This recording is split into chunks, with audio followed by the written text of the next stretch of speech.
चालू मुस्कानावा भालू जैसे चालू मुस्कानावा रे यारावा रे भालू जैसे चालू मुस्कानावा हमारा बात कहे जाके रे रे रे रे हमारा बात कहे जाके दूसरा के कानावा भालू जैसे चालू मुस्कानावा रे यारावा रे भालू जैसे चालू मुस्कानावा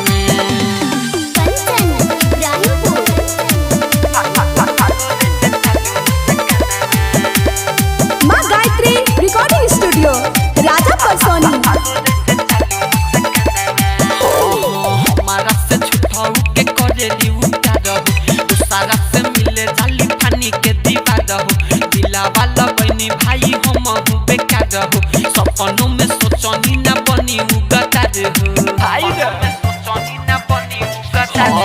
हमारा से छुटाऊ के करेली उतार दूसरा से मिले जाली पानी के दीवार दिला वाला बनी भाई हम बेकार सपनों में सोचनी ना बनी उगतार सपनों में सोचनी ना बनी उगतार आए हाय हमारा के कहली के बाद हमर सास हो हमारा के कहली के बाद हमर सास हो पवनों पर कड़ी अब कैसे विश्वास हो पवनों पर कड़ी अब कैसे विश्वास हो बतिया बना दे ऐसे रे रे रे रे बतिया बना दे ऐसे जैसे आलू खाना में भालू जैसे चालू मुस्काना रे यारो बर भालू जैसे चालू मुस्काना भालू जैसे चालू मुस्काना रे यारो बर भालू जैसे चालू मुस्काना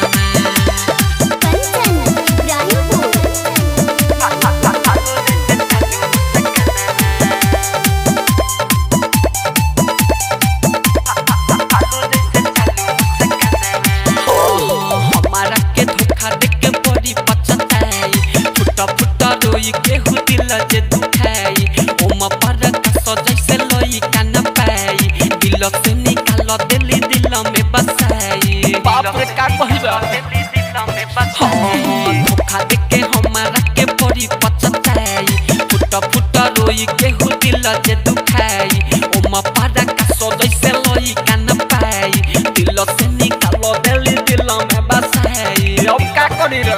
दिली दिल में बसाई डीजे कन चना के उदे दिली जखम डीजे कन चना के उदे दिली जखम बिकरम बेदर्दी कहता रे गोलू गौतम बिकरम बेदर्दी कहता रे गोलू गौतम जाओ सन राहुल सुन रे रे रे रे राजू भाई सनो जाऊ जावल के रही जाना